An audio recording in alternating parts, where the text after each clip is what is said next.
and all the other opponents, he's going to make Stus finish on the left lane, 21. The handyman comes out, right up the track and strikes, just like he did all last night. And John's kind of using an over-the-top release. You see his hand rotate over the ball, almost semi-spinner type thing.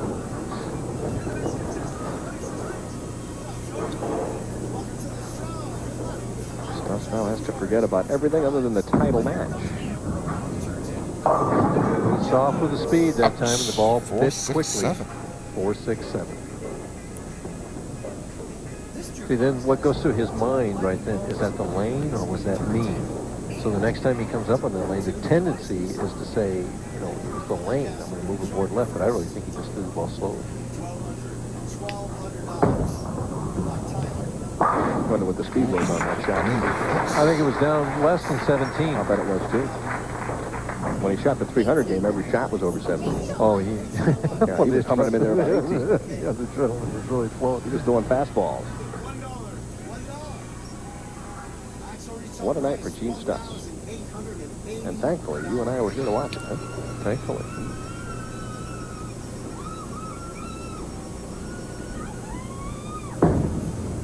Better speed with that shot. What a nice reaction. Well, Gene's come back before. Yeah, that arm swing's got to be loose now. Well, he's still going for a title here. I mean, you know, he's scored 2 other games since the 300. He's forgotten about that. And he wants to win. And he can honestly say he doesn't care about the money now. He always cared about the money, didn't he? Out here. Handegard up the track again. This time can't get the 6-pin to take out the 10. But I have a feeling that old John is going to do nothing but strap this ball in the pocket. Well, he's playing further out than he had been. You know, he's watched these guys, and John's certainly a bright guy. He's using weights, interestingly enough, all week long, where he has a little thumb and positive weight, positioning a pin on the bowling ball, the weight blocks. And the purpose of that is to try and get the ball to make a nice even arc all the way down the lane. Trouble. John's style of bowling is he doesn't like violent reactions. He wants an even arc to his ball all the way. Consistent. Kind of like his bowling game. Consistent. Well, perhaps the one aspect of that is the fact that you get a good feel for what the lane is doing if you make a good shot. I mean, you don't see the over and under reaction. Right. There's nothing more discouraging than to make a good shot and the overreaction of the lane throws the ball either high or light.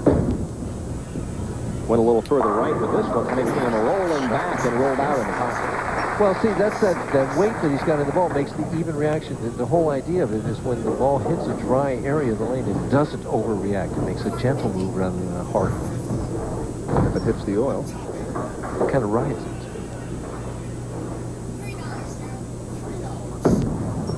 Further right with this shot, and a beauty it was for Gene Stus. And the speed was up. We'll never know whether he moved with his feet or not, but I think he did move a little bit left of his feet. He might have, but it also looked like he threw that ball a little bit right, Mike, on the shots that he's gotten in trouble on the right-hand lane. It's almost as if he's pulled them. The swing bounces out a little bit at the top, and his head's high. Kind of like Mike also. Handegard up by 1, but Stus is on a double here in the 4th frame, looking for 3 in a row.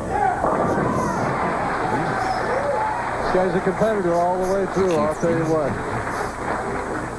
Now, when you consider the fact that Gene Stus finished 27th last year as the Firestone Tournament of Champions, that says a lot for his playing against the touring players.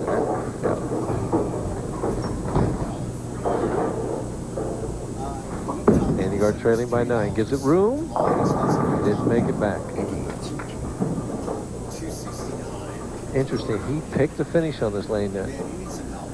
Percent in the last match picked the finish on the left lane, never got a strikeout.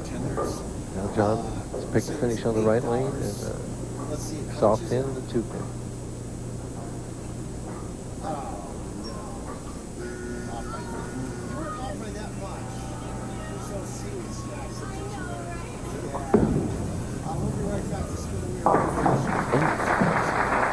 And don't forget, a little later on this evening, Sports Center will be coming your way. And And John McEnroe continues to play nicely at Wimbledon. The Reds and the Pirates. We'll have highlights of that one. And the Dream Team update. They blistered Argentina last night. It blistered everybody. It was close, though. It was less than 50. Oh. Are they doing handicap things in that? Or I don't know. Giving points? I like the Cuban coach's remark. Beating them is like trying to block out the sun with your finger. Doesn't work. Up the 4 for Sir Handegard on the left-hand lane, and he'll take that strike. And again, when he throws it right on the left lane, it makes it back. He threw it right on the right lane and didn't make it. 17-11. Looks like a first quarter score from the NBA, doesn't it? 17 strikes on lane 42. Good lane. Let's make it 18. He gives it that room and it makes that arc. It's just dead flush into the pocket. Stus looking for another big game. And a timeout. Ahead by 19 as he heads to the 6th frame. See the 229 average on this parable. John Handegard averaged 235 on lanes 21 and 22. Good speed. A little bit too much speed. Like to see what Bowler Track said on that one about how fast he was zipping that one down there. Almost 18 miles per hour.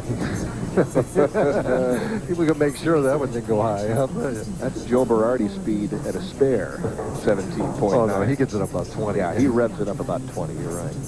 He's the hardest I've ever seen anybody throw at a spare. Joe Berardi. Stus with a spare. That hasn't happened many times here tonight. Handegard's thankful now. John has got to figure out the right lane this time. Right?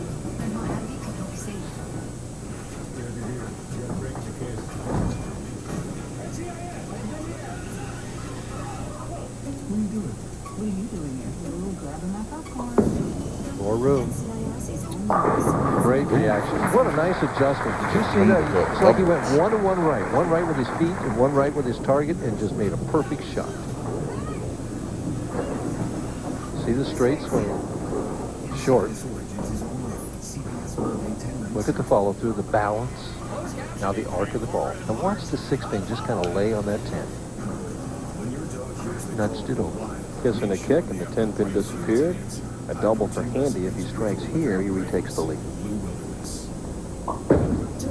Ooh, that came off nice and clean. Oh.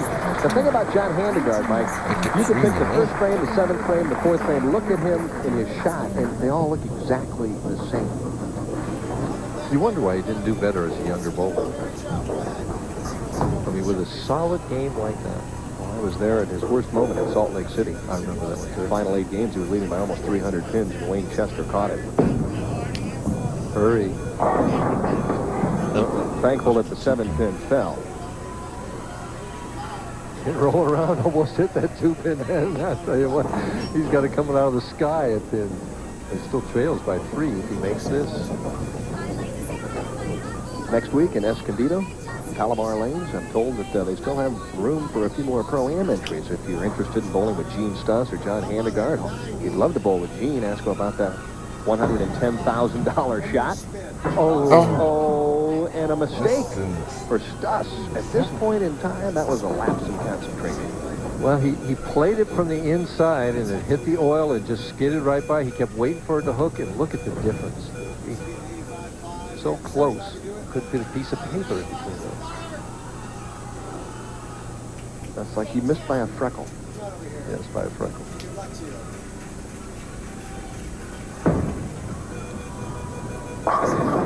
Keeps himself alive. Now Mr. Handegard, he's a driver. He's on a respirator now. Let's see what John does in this right lane. Handegard up by 14. And he's now up in the It was right about this point in the championship match in Battle Creek that John handed it right back to him.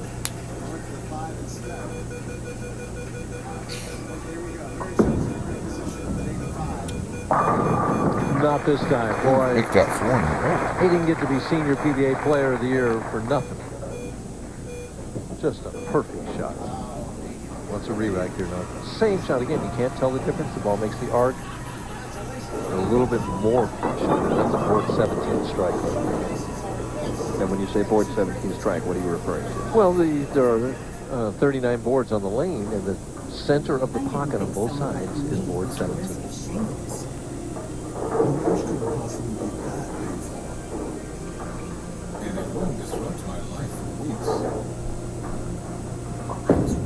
Increase it to 34. Oh my goodness gracious. 17. Wow, the pocket 710, and Mr. Stus is suddenly very much alive. Wow, what a bad break. What a bad break that was. Comes in light. Watch the head pin and the 5 pin. The head pin went in front of the 7 pin, and the 5 pin just died. Opts for the 7. Oh. For John Handegard, the perfectionist, felt like he'd do an excellent shot, ends up with an open in the 9th. He could still shoot 226. But Gene Stus is in a position that he can lock him out. Stus could shoot 236. Here's the big shot. It's got to be time. Salon Boss Lidocaine Flex, a super thin, flexible patch with maximum OTC strength lidocaine. Gave it room. Oh, can't throw it any better. I'll tell you. Even that's going into the 10th frame. It's who can perform here that'll win the match. That's That's strikes usually in what the it knife comes down for a to for a double. title. It's justice. These two guys have been the two best players out here. It comes down to the 10th frame. Which one performs in the 10th? All Handy wants is a chance. For people who feel limited by the predictability of generalized myasthenia gravis, It's conceivable. Lots of speed. Oh, the 8 pin was up there for a second. What the first one? Now just calm down, relax. You like to see that 8 pin fall late, don't you? Watch it. He almost has the solid 8. He couldn't have thrown it any better. And the head pin, I think it was, going by just the butt of it, clipped that 8. This is for the win, right here. If treatment is urgent and you're not vaccinated, you should receive antibiotics with your vaccines. Don't start. And leaves the 8 pin this time. Mr. Handegard has a chance, and he never changed expression. Yeah, but I'll guarantee you the blood pressure went up about 40 beats on that shot. Stus with a spectacular shot to lock out Handegard, comes up empty-handed. And the 5 pin went in front of the 8 on that shot. If we saw a replay, you'd see the 5 pin slide right in front of the 8.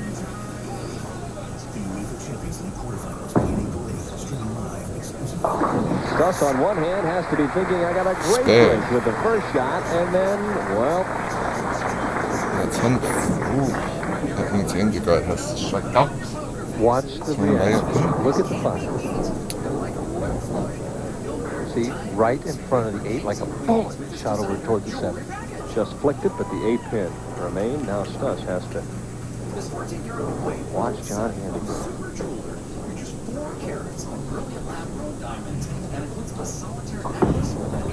Needs all 3. And starts with the first one. Oh, but the 6 just laid on that 10.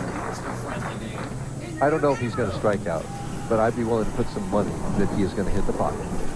Watch this shot. Oh, it's just a pretty shot. As Billy Whaley used to say, the tender touch. He needs this one and one more, but he doesn't strike here. Stuff. Flip-top game table that includes 4 vinyl upholstered chairs and a poker set. And finally, it wouldn't be a royal flush without... Has to hurry. Oh, the solid 10. Oof. Stus wins. For Gene Stus, a dream-like performance. He wins the tournament, shoots the 300 game. What else is left? And a week ago, he was as down as you could get. John Handegard with a brilliant shot to try and win the title. Watch the 6. It just isn't fair, Dandy. Yeah, that was a great match. And don't win, but what a performance by both players. They're on their feet, and rightfully so. Gene Stus has made history here in Lakewood.